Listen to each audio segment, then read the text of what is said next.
Welcome to the Business Spotlight. Today I've got Andy Ridgway of Everybody Counts joining me on video today. Welcome, Andy. Thank you for joining me. Thank you. You're welcome. So just for starters, can you just tell us who you are and what you do? Tell us about Everybody Counts. So my name is Andy Ridgway. I was an international head teacher for 10 years around the world. I've been 25 years in international education, and I realized there was a gap in the market to make math mastery affordable. So I approached a world specialist called Judy Hornigold as the co-founder. We used EdTech to bring down the price to make math mastery affordable to the worldwide market. And we went and got some backing. We raised £100,000 on a £500,000 valuation, and wrote the material. And then went and did some research out in Bangkok at BetAsia to do product market fit, and now we're just raising money on a £20 million valuation a year later. So it's getting quite exciting. Wow! So you provide it's a platform where kids can improve their maths. Is that right? Yes. So it's based on math mastery. So it's looking at 3 to 11-year-old children. We've got comprehensive teacher notes for teachers who are not sort of maybe for the developing world, definitely, but we've been already taken into the States, into Canada. So we've got traction in the developing world as well. What we do is have a three-pronged approach by having development notes for parents to increase adult numeracy as well. We've got like comprehensive support notes for teachers to deliver a math mastery lesson. And we've got a nice inclusive platform for children to use, which is all online. Fantastic. So I've previously done some work in developing countries, not in a previous career. So how does it work there? Who pays? A combination of things. So let's say in developing world slightly different. So take example, working at the moment in Vietnam, Cambodia, Thailand, etc. Egypt, Morocco. I love it right now in Cambodia. We're working with the New Generation Pedagogical Research Center and with a group called CAPE, who's New Generation Schools. And then this is part funded by government, part funded by CAPE and a New Generation. And we've also going to have some support from the likes of KPMG, who we're going to host a National Maths Conference of Cambodia in January 2024. And KPMG will sponsor that based on the looks of things. And KPMG are also getting us some ESG money from an oil project in Sihanoukville, in the schools around Sihanoukville, as part of the oil field there. Fantastic. So so the business is very, very young then. Did you say just a year or so old? Yes, we've been going 1 year, but I know I registered in Aberdeenshire in 2021 April, and then me and Judy left our full-time jobs in last summer, and now we're going we've been going for 1 year full time, and we've now got 11 people employed at the company, 30 on the subcontract on the tech side, and a team of freelance authors as well. So we've grown quite a bit, and we've currently to date we've just raised £1 million from Zenith Group in London, and we raised about £350,000 in angel investment before that. Wow. So tell us, I would imagine it's been a road fraught with challenges and new learnings. Yeah. Yes. If you've come from a teaching background to now building a tech platform and raising funding, and what's been the biggest challenge? Yes. Honestly, we've had an incredible ride, and we've been very, very lucky. The timing, maybe it's luck, but maybe also we've been spoiled by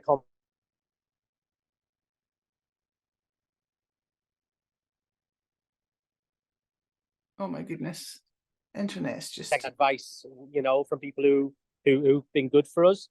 I think the biggest challenge as a business owner and entrepreneur is paying the salaries of my family and friends around us that we've employed. We've got a very, very good team, but a lot of it is people because that could be your first port of call, is people and trust.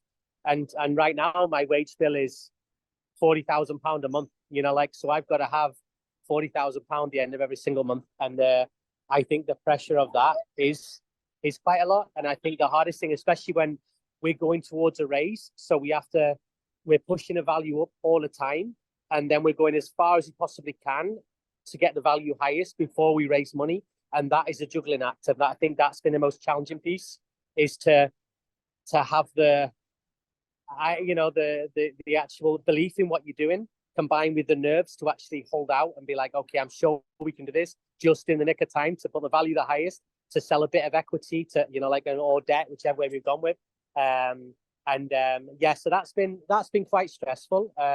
But it's the best decision I ever made in my life, Brenda. I love doing what we do. It's so exciting. It's another world.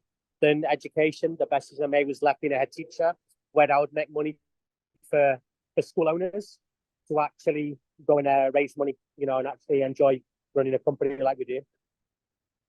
It's so much more exciting. Yeah, I'm sure it is. It's not a question for you. It is really. I run a business book club, and this month we've been reading That'll Never Work by Mark Randolph. Have you read it? No, I haven't. No, I will do. It's he's the founder of Netflix. Ah, okay, no way. Okay, the one book I would recommend that I really appreciate was Fraser Morrison, the CEO of Global Scott, when we had lunch in Singapore, and he's been very supportive of us, what we're doing, and he recommended to read 0 to 1. That was a fantastic book, and that's by the guys from PayPal, and that also is a fantastic read as well. I'd highly recommend. Well, you know, the Netflix went through what you're going through now, so it might be an interesting read for you.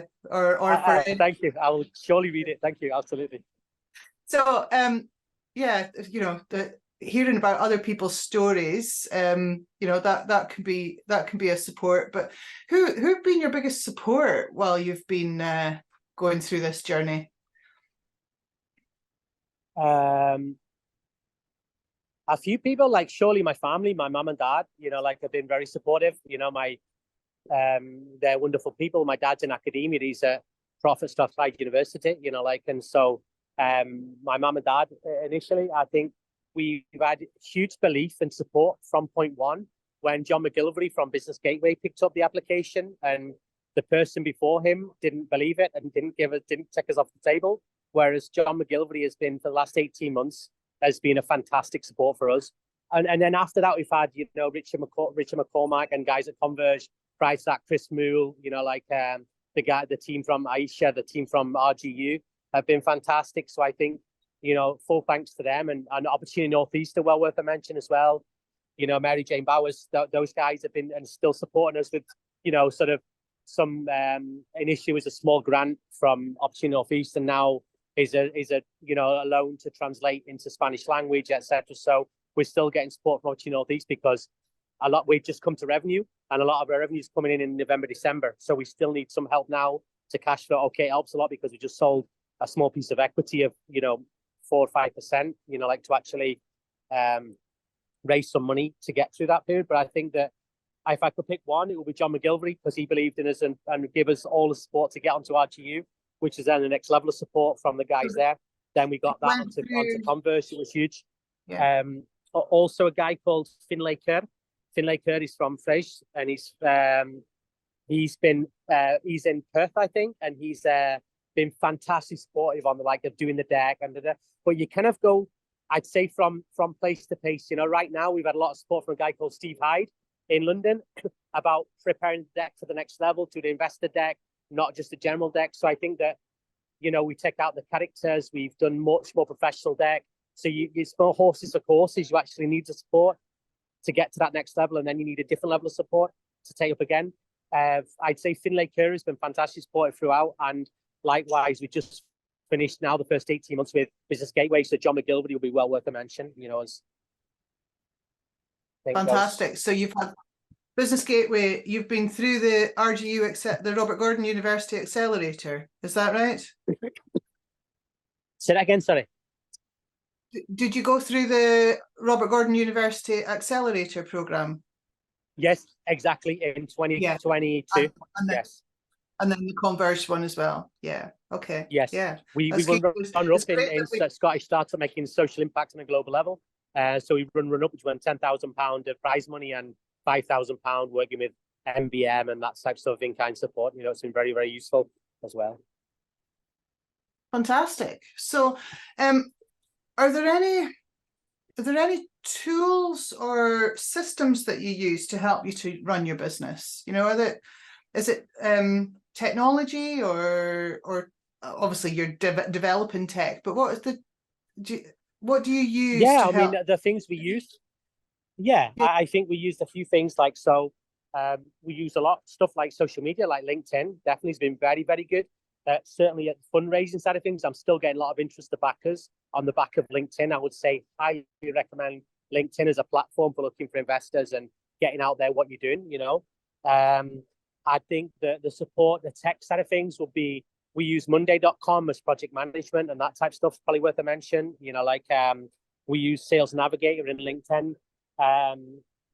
And then I think the other support is stuff like, maybe not from technology part, but okay, we use HTML5 because we wanted sort of to be like accessible for the developing world. So we didn't want it, we want it all singing or dancing, but at the same time accessible. So we want, you know, that had to be something that's low data drag, available in Indonesia and Rwanda, etc. So I think the choices we made has been influenced by the developing world as well. Then the other stuff as well, I think that's probably worth mentioning at this point would be we become early on, we became members of the British Educational Supply Association, so BASA, and then we're in the top 10 most progressive UK ed tech companies right now, which means we get offered to go on to trade mission. So we've been to Morocco, Egypt, Canada to meet Cambodia to meet the Minister of Education and, like, you know, the embassies and stuff. So working in country with people. BASA have been enormously supportive for us. So anyone doing educational stuff has got to be part of BASA, really. Then things like accreditation, we got KHDA accreditation from the Dubai government. You know, like this again is to get local accreditation, gives a lot of weight as well. You know, so yeah. So how many countries are you working in at the moment? Right now, we're going to be working nationally in Cambodia. We're doing B2B2G in Vietnam. We've got Thailand, working with Deputy Minister of Education for Thailand. We're in some Thai schools as well on a trial basis. Egypt, we're going to be working with Innovera in Egypt, and working with Ahmed Daha, the Vice Minister of Education for Egypt. Morocco, the States, Canada, India next month. We're going to meet Tatwe, the Saudi procurement arm of the ed tech procurement arm of the Saudi government. Their bill this year is like, let's say budget this year is 52 billion for Saudi. You know, like, so it's quite an exciting meeting to have with Tatwe at a one-to-one. Australia, Cambodia. I think that's about it for now. We're going to be looking at going to Africa at some point soon, but we've got to really focus. And, you know, like Wales as well. We've got meetings with Welsh government, so we'll also be working in Wales. Ironically, not Scotland yet. The UK in general at the moment, but we did target the international market initially and looking at international governments. So yeah, quite a few countries. So did you always want to be a business owner? No, I never thought of it. And it just happened. Like I was a head teacher. I love my job as a head teacher. And then I saw the chance to do this and which is what you do as a teacher, is to make impact for children and to, you know, to do better for the world. And what I saw was that we could do a great project whereby we got a good vision and mission to actually improve math mastery worldwide, making it affordable to the worldwide market, to give every child the best chance in mathematics, regardless of socioeconomic status. And we went from there. And I think that the vision of the company was to do good. And as a side thing from that, I never imagined it could be as lucrative as it become. And it literally, like, I mean, we're on the verge of, after these next few contracts is signed this month, we're going to go to 100 million valuation literally overnight in the coming weeks, I would say, rather than months even. And then right now we're going to be we're already aiming towards year 2 figures. Year 1 ends in March 2024. We're already actually hitting year 2 figures already, or partway to year 2 figures. And by year 4, if we keep on target, we'll have a valuation of $1 billion plus by year 4. That's the way it's like projections go. And not that we'll get there, but we are more than meeting the projections right now, you know, so it's getting quite exciting, you know. Wow. So what would you say to someone that's thinking of starting up then, that's got an idea? Oh, absolutely do it. Do it with it. Do it and take a chance. Leave your job, take a chance and go into it wholeheartedly and get the support from like Business Gateway, you know, RGU, get in touch with these people, you know, get yourself an accelerator program. You know, you learn a lot from these things as well. We've had really great support from a thing called Hyper Accelerator with a guy called Ash Singh and Simran Kaur in Canada. And he's an INSEAD professor, and he's again been the next level of support for us to actually, he's a hyper accelerator. So you get accelerated from RGU, maybe from RBS, you know, that type of thing, and then to a hyper accelerator of the next kind of level. And yeah, so I just say, just go and do it. I you know, thank my lucky stars. I had the belief and I'm trying to think of the politically correct word to say, like the actual belief that we could actually do this and the goal to do it. And you know, actually leave my job as a very well paid head teacher. That's, you know, like, and I love my job. I love being a head teacher, but it was nowhere near as exciting as what we do now. And this is way more impactful and way more exciting, you know. And is it this exciting every day? Is it, are you this enthusiastic about it? Are you always feeling this enthusiastic and excited about it? Or are there some days right now really... I'm not as usual because I'm shattered. I'm shattered. I've just come back from Vietnam, Cambodia, and Australia in the last week. So I honestly, right now, I'm absolutely shattered. So I'm not as enthusiastic as usual. So my apologies if you seem very yes, I think I am enthusiastic. Like, yes. I guess what I'm getting at is, are there tough days? Are there days when you wish you hadn't done it? No, not one single day, Brenda. Honestly, like, you know, there's challenges and around, but we've got a great team and it's so exciting what we do. And no, I never for one moment have regretted what I've done. Become an entrepreneur. Never once. Oh, I love that. I love that. I love that you've got, you know, it's so clear that you've got you're on a mission, and this is just a vehicle to help you achieve that. And it's you're building something that you weren't expecting, but it's going to have such an impact. I want to ask you lots, Andy, but I don't have time, so we'll have to stop now, and maybe we'll continue the conversation offline. I would love to find out more about where you're going and what you're doing. So I absolutely look at I'm back home soon enough. Like I'm back home, Brendan, like later this month. I'm back home in Aberdeenshire. So when I'm back, I'll let you know, and we can probably have a coffee or something and just chat more relaxed as well, you know. Yeah, that sounds like a great plan. That's the end of the interview. Thank you very much for joining me on the Business Spotlight. You're welcome. Thank you for taking the time to interview me.